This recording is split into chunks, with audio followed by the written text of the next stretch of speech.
الرحمن الرحيم كتاب أنزلناه إليك مبارك ليدبروا آياته وليتذكر أولو الألباب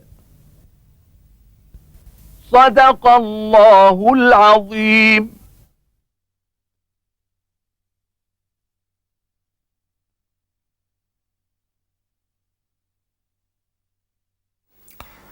الحمد لله رب العالمين، والصلاة والسلام على عبده ورسوله الأمين سيدنا ونبينا محمد وعلى آله وأصحابه ومن اهتدى بهداه وعمل بسنته إلى يوم الدين. وبعد، فيقول الله تبارك وتعالى: بسم الله الرحمن الرحيم. أتى أمر الله فلا تستعجلوه سبحانه وتعالى عما يشركون. ينزل الملائكة بالروح من أمره على من يشاء من عباده أن أنذروا أنه لا إله إلا أنا فاتقون.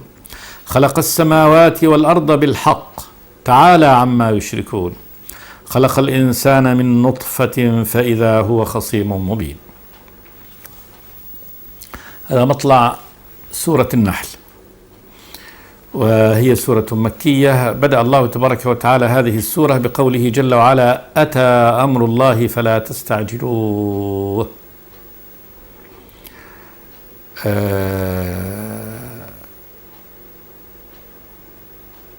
براعة استهلال، وجاءت على نحو الوعيد والتهديد، وأنه قد أتى أمر الله بصيغة الماضي أتى، وأمر الله عذابه الذي توعد به وتهدد به الكافرين. وقول الله تبارك وتعالى إنه أتى وهو سيأتي، لأن هذا أمر متحقق الوقوع، فهو أمر سيقع في المستقبل، لكن لأنه متحقق الوقوع فإن الله تبارك وتعالى قد عبر عنه بصيغة الماضي. وصيغة الماضي يعبر عنها بالأمر الذي يقع مستقبلا إذا كان أمرا حتميا لا بد أن يقع. كما أقول لشخص: أتيتك إن شاء الله، أتيتك إن شاء الله، أقصد أن أنا سأتيك غدا، وأؤكد هذا أتيتك أنه هذا أمر يعني متحقق الوقوع. أتى أمر الله فلا تستعجلوه. والذي كان يستعجله الكفار هو عذاب الله تبارك وتعالى. يقولون هذا استخفافا واستهزاء وإعناة للرسول، كما في قول الله تبارك وتعالى: ويستعجلونك بالعذاب ولولا أجل مسمى لجاءهم العذاب. وقال تبارك وتعالى عنهم في الموضع الآخر: قال: وقالوا ربنا عجل لنا قطنا قبل يوم الحساب. عجل لنا يعني أنه هاته الآن يعني بعجل قطنا عذابنا الذي يعني يهددنا به النبي محمد صلى الله عليه وسلم قبل يوم الحساب. قال جل وعلا: اصبر على ما يقولون. فهنا قول الله تبارك وتعالى: أتى أمر الله، أنه حتما أن العذاب الذي يهددهم الله تبارك وتعالى به آت لا محالة، فلا تستعجلوه. لأن ما الذي يستعجل؟ يستعجل العذاب، وهذا من لا عقل له ولا فهم له هو الذي يستعجل عقاب نفسه.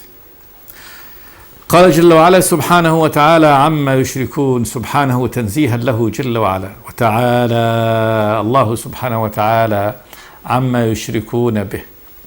وما الذي يشركون به؟ لا وجه لأن يقارن بين الله تبارك وتعالى وبين هذه الآلهة المدعاة مهما كانت. يشركون به ملائكته والحال أنهم عبيده وهم في قبضته.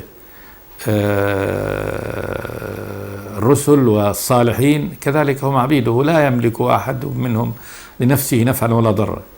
يشركون به مخلوقاته ومخترعاته، الشمس، القمر، النجوم، هذه مخلوقاته ومخترعاته، هو الذي خلقها وهو الذي أقامها سبحانه وتعالى. ماذا يعني يمكن للمشرك أن ينصب له إلها يعني مع الله تبارك وتعالى أو من دون الله، أو يعطيه ما يعطي الله عز وجل.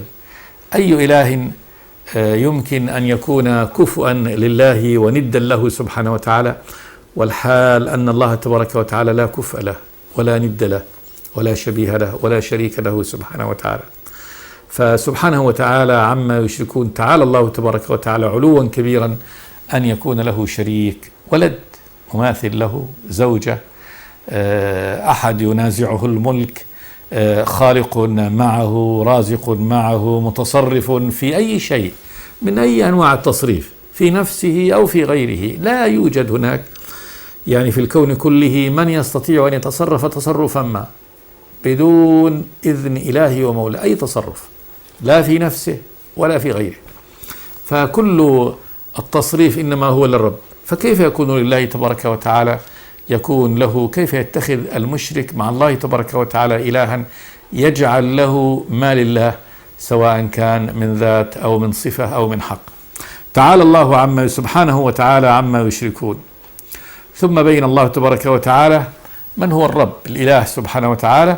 قال جل وعلا: ينزل الملائكة بالروح من أمره على من يشاء من عباده أن أنذروا أنه لا إله إلا أنا فاتقون. هذا من عمل الرب تبارك وتعالى.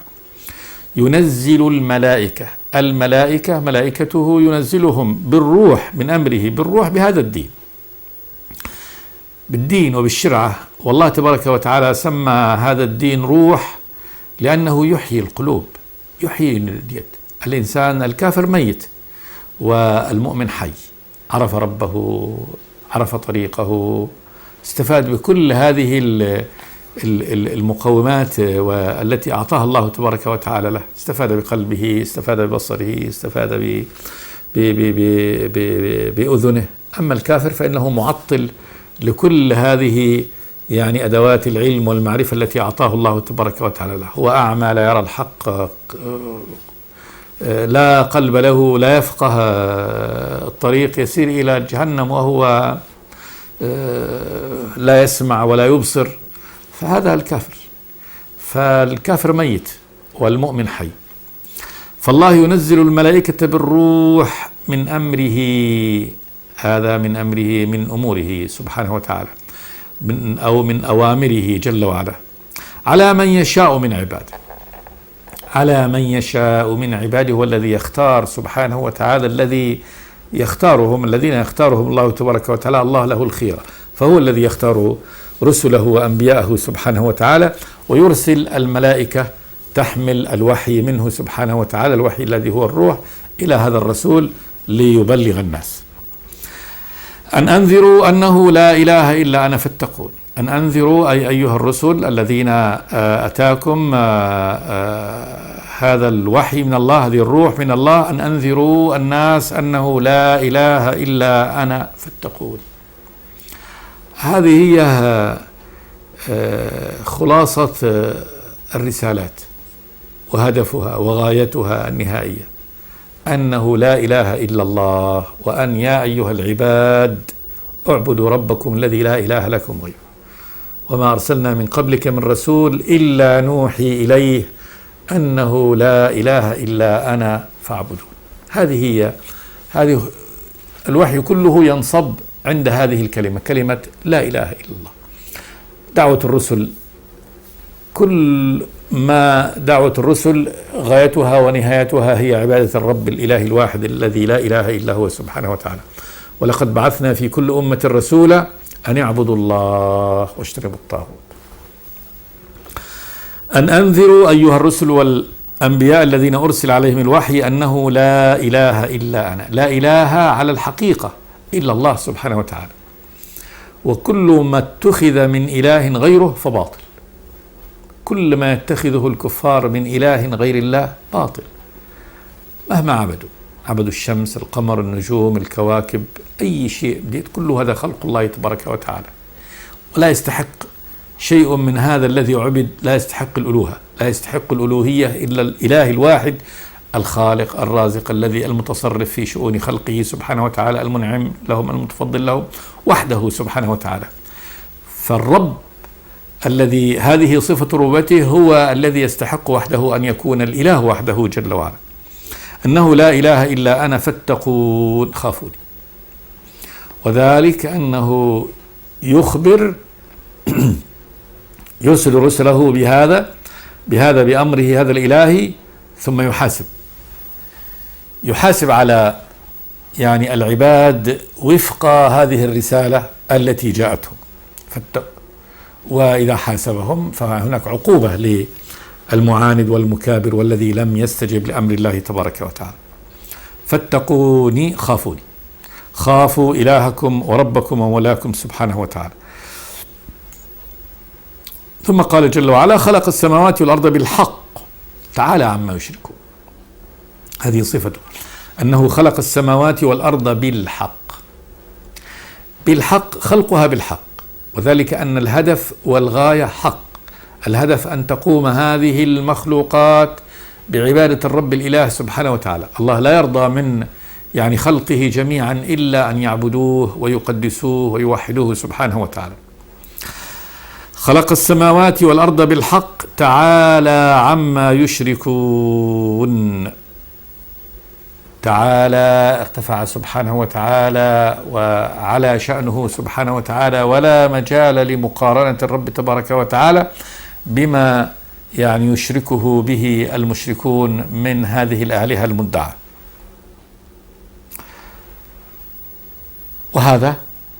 هذه بعد ذلك بدأ الله تبارك وتعالى يبين إفضاله وإنعامه على الخلق، وأنه لا يشاركه أحد في هذه الأفعال. فأولا قال جل وعلا: خلق الإنسان من نطفة فإذا هو خصيم مبين. هذا فعل الله تبارك وتعالى. الإنسان، كل الإنسان، جنس الإنسان كله، بدءا بآدم عليه السلام إلى آخر أحد، هذا كله يعني الإنسان. فالإنسان، جنس الإنسان، خلقه الله تبارك وتعالى من نطفة بالتناسل، من بعد آدم إلى آخر جدا. أبو البشر آدم خلقه الله تبارك وتعالى من طين هذه الأرض بيديه سبحانه وتعالى. ثم كان بعد ذلك نسل يعني آدم، من بعد ذلك كله جاء من هذا الماء المهين الذي منه يتكون الإنسان، النطفة، وهي هذا الشيء القذر المذر الذي يبدأ تتكون حياة الإنسان منه، نطفة المني.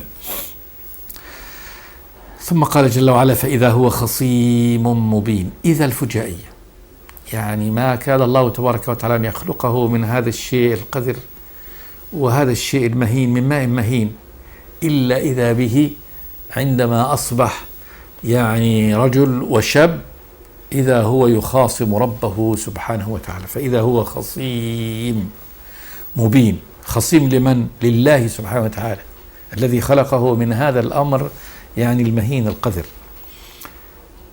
بين العداوة، وهذا بيان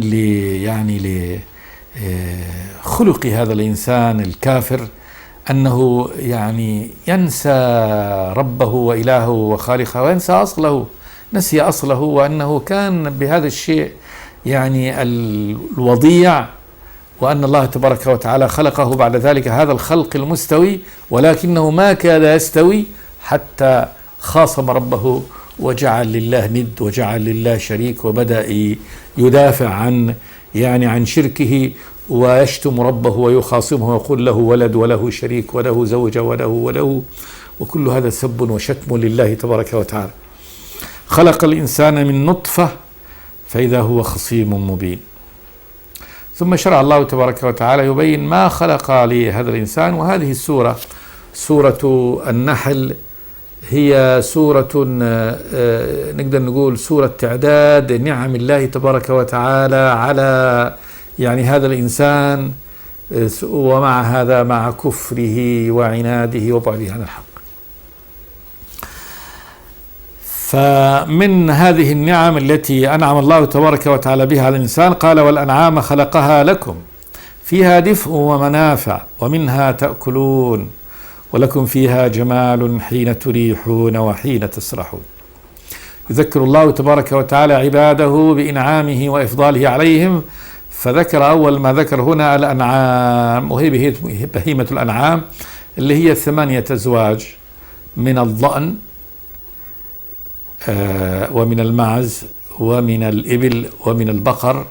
هذه بهيمة الأنعام التي خلقها الله تبارك وتعالى، وذلك ليأكل الإنسان منها ويأكل منها من لحومها ومن ألبانها، وكذلك يستفيد بمنافع كثيرة جدا بعد ذلك منها من صوفها ووبرها وشعرها وجلودها وقرونها ويعني عملها كذلك له.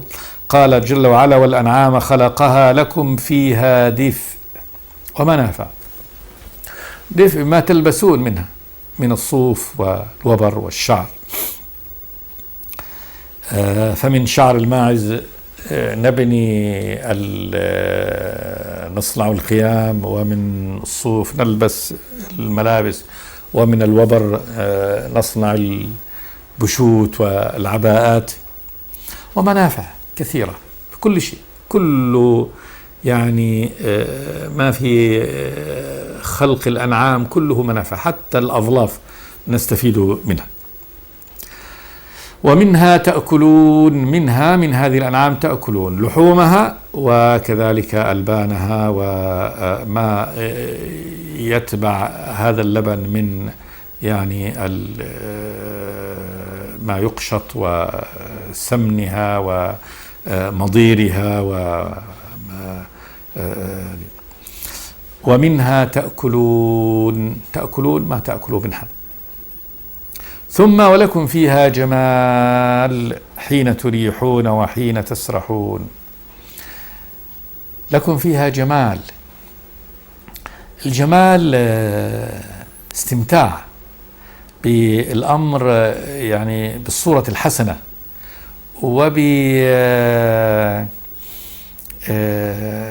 وبأخلاق وصفات الأنعام. لها صفات جميلة في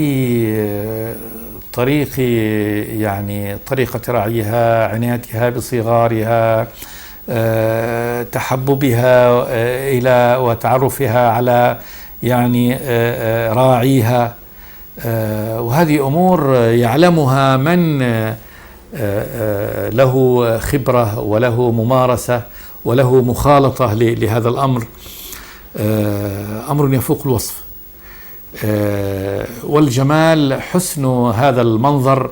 وقال تبارك وتعالى ذكر من هذا الجمال خص به حين تريحون، يعني عندما تريحون. الرواح هو العودة من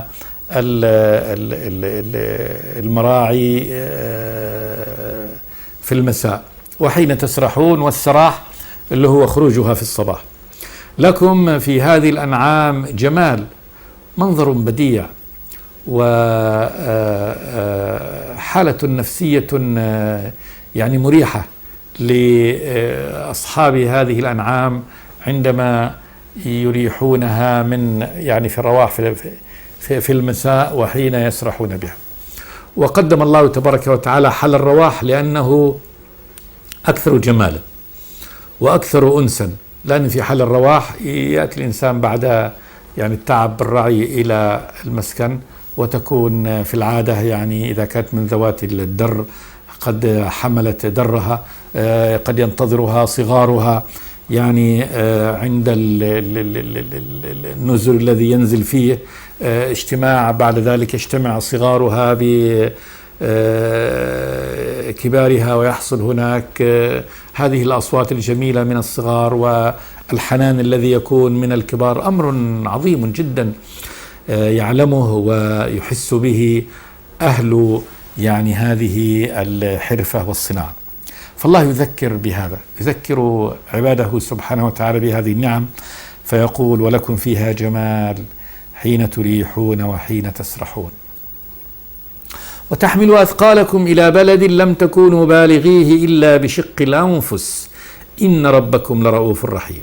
تحمل هذه يعني الأنعام أثقالكم، ومن أنعام الحمل الإبل، هذه السفن العظيمة تحمل أثقالكم أحمالكم الثقيلة إلى بلد لم تكونوا بالغيه إلا بشق الأنفس. إلى بلد، قيل أي بلد؟ يعني يريدها الإنسان في سفره، لم تكونوا بالغيه بغير هذه الأنعام إلا بشق الأنفس. بشق الأنفس، شق النصف، يعني كان الإنسان قد يذوب نصفه حتى يصل إلى هذا. لو أن الله تبارك وتعالى كلف الإنسان دون أن يخلق له يعني هذه الإبل ليحمل لها، أن يحمل متاعه يعني هو بنفسه على ظهره أو يجرجره، لكان وصوله من يعني بأثقاله من بلد إلى بلد لا يصل إلا بشق الأنفس بعد عناء شديد يذهب نصف نفسه. فهذا من رحمة الله تبارك وتعالى أن سخر هذه الأنعام اللي فيها هذه المنافع وفيها كذلك هذا الحمل من بلد إلى بلد. قيل إلى بلد، قيل هذا البلد المقصود هنا مكة، وأنه لو أن الله تبارك وتعالى لم يخلق لكم هذا وكلفكم بالحج وتسيرون من أماكن بعيدة وتحملون هذه الأثقال من الطعام والميرة والماء يعني على ظهوركم كل هذه المدة لتصلوا إلى مكة وقد كلفكم الله بهذا، فإنكم لن تصلوا إلا بشق الأنفس. وعلى كل حال يعني مكة هي كذلك يعني بلد من التي يقصدها الإنسان، هذه يقصدها للمقصد الديني، والبلدان الأخرى يقصدها للمقاصد يعني الدنيوية. وسواء كان هذا المقصد أو هذا المقصد، فإن الله تبارك وتعالى سخر الأنعام للإنسان لحمل أثقاله على هذا النحو. وتحمل أثقالكم إلى بلد لم تكونوا بالغيه إلا بشق الأنفس إن ربكم لرؤوف رحيم. إن ربكم أيها الناس لرؤوف بكم رحيم سبحانه وتعالى، ومن رأفته ورحمته بكم أن خلق لكم الأنعام لهذه المنافع العظيمة. ثم قال جل وعلا: والخيل والبغال والحمير لتركبوها وزينة ويخلق ما لا تعلمون.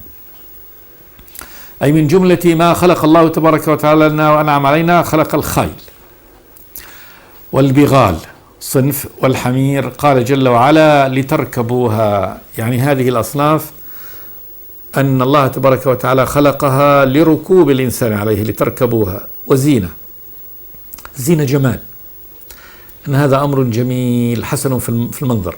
الخيل الجميلة التي يأنس الإنسان بمنظرها، قد لا يركبها لكن بمنظرها، وهي من جملة ما يزين يعني المكان، وهو زينة في عيون يعني صاحبه.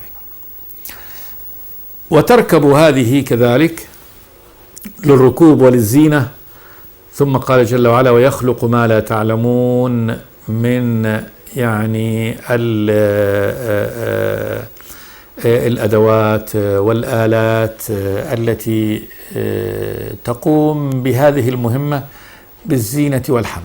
وقد خلق الله تبارك وتعالى لنا بعد ذلك، بعد أن هدى الإنسان إلى صناعة الآلة، خلق لنا مركبات عظيمة جدا زينة، كالسيارات بأنواعها وأشكالها، والطائرات، وهذه المركبات والقطارات. فهذه مما خلق الله تبارك وتعالى، خلقه كذلك لهذه الركوب وكذلك يعني للزينة. قال جل وعلا مبشرا: ويخلق ما لا تعلمون. يخلق ما لا تعلمون لكم في هذا السبيل، أو كذلك يخلق ما لا تعلمون من أنواع الخلق الذي لا نعلمه سبحانه وتعالى. والمعنى الأول هو يخلق ما لا تعلمون مما يعني ستركبونه ألصق بمعنى الآية، وفي سياق امتنان الرب تبارك وتعالى على عباده. استدل من أهل العلم على أن الخيل لا يؤكل لحمها، فالبغال والحمير إجماعا لا يحل لحمها، وقد جاء الحديث الصحيحة بتحريم لحوم الحمر الإنسية، كما في حديث يعني علي بن أبي طالب رضي الله تعالى عنه في غزوة خيبر، أن النبي أرسل مناد ينادي في غزوة خيبر: إن الله ورسوله ينهيانكم عن لحوم الحمر الأهلية فإنها رجس. وكذلك البغال حرام يعني حرمتها بالإجماع. والخيل قال من قال من أهل العلم أنها هنا قرنت مع البغال والحمير، وحصرت منافعها بالركوب والزينة، قال لتركبوها وزينة ويخلق ما لا تعلمون، مما يدل على تحريم أكله. ثم قال الله جل وعلا: وعلى الله قصد السبيل ومنها جائر ولو شاء لهداكم أجمعين. لما ذكر الله تبارك وتعالى لنا نعم هذه الدواب التي تركب ونسافر عليها ونقصد ما نقصده بها من الهدف الذي نريد أن نصل إليه في بلد آخر، ذكر الله تبارك وتعالى الرحلة والسفر والسبيل المعنوي الآخر، سبيل الله تبارك وتعالى وسفر الإنسان إلى الآخرة. قال: وعلى الله قصد السبيل. على الله سبحانه وتعالى قصد السبيل، السبيل القاصد المتجه، يعني الاتجاه الصحيح على الله سبحانه وتعالى. على الله تبارك وتعالى بيانه، أو وكذلك على الله تبارك وتعالى اتجاهه السبيل القاصد الصحيح الذي يقصد المقصد الصحيح ويوصل صاحبه إلى يعني الهدف الصحيح.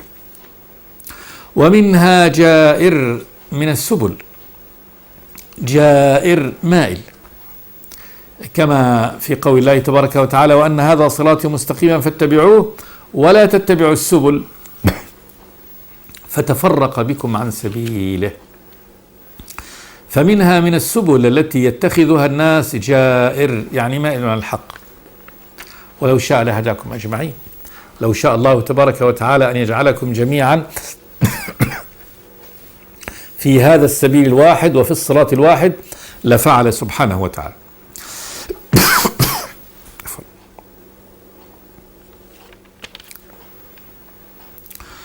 ثم شرع الله تبارك وتعالى بعد أن بين سبحانه وتعالى ما خطه لعباده من يعني السبيل الصحيح، وكان ذكر هذا السبيل المعنوي بعد يعني السبيل الحسي.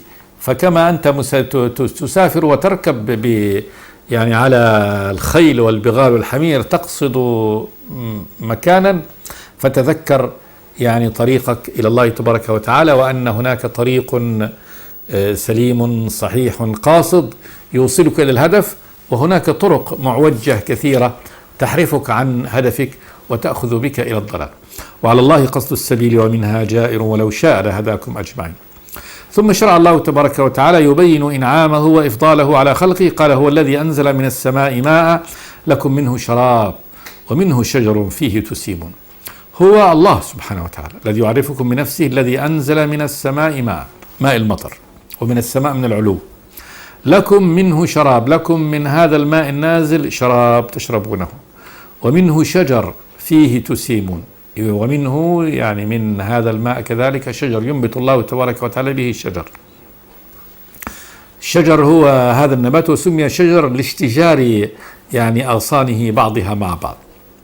في هذا الشجر تسيمون أنعامكم، والسوم الرعي، يعني ترعون أنعامكم في هذا. فهذه نعمة الله تبارك وتعالى، إنزال المطر من السماء وإنبات يعني الشجر الذي ينبت على يعني ماء المطر، وعليه يرعى يعني على هذا الشجر الإنسان يرعى فيه أنعامه. ينبت لكم به الزرع والزيتون والنخيل والأعناب ومن كل الثمرات إن في ذلك لآية لقوم يتفكرون. ينبت الله تبارك وتعالى لكم بهذا المطر الذي ينزله من السماء الزرع بأشكاله، والزرع اللي هو ليس له يعني ساق من النباتات، والزيتون خصه الله تبارك وتعالى لما فيه من المنافع العظيمة أشجار، والنخيل خص كذلك لأنه أعظم وأفضل ثمار هذه الأرض، والأعناب جمع عنب، ومن كل الثمرات بعد ذلك. خص الله تبارك وتعالى هذه ديت لأنها يعني عامة وأعظم منافع الخلق يعني في طعامهم منها. قال ومن كل الثمرات، الأنواع التي هي يعني نتاج الأشجار، فواكهها وثمارها التي كذلك تدخر وتؤكل. إن في ذلك لآية لقوم يتفكرون. إن في ذلك في إنزال الله تبارك وتعالى المطر ليكون منه شربكم وليكون منه يعني نبات هذه النباتات الكثيرة كثيرة المنافع التي عليها ترعى أنعامكم ومنها تأكلون هذه الثمار المختلفة. هذه كلها فيها آية، ولكن لقوم يتفكرون، لناس عندهم فكر يعملون عقولهم في هذا الخلق العظيم وهذه النعم يعني العظيمة التي هي من الله ومن الله وحده، لم يشاركه سبحانه وتعالى أحد في خلقها وفي نشرها لعباده سبحانه وتعالى على هذا النحو البديع. نقف عند هذا وأصلي وأسلم على عبد الله ورسوله محمد. بسم الله الرحمن الرحيم. كتاب أنزلناه إليك مبارك ليدبروا آياته وليتذكر أولو الألباب. صدق الله العظيم.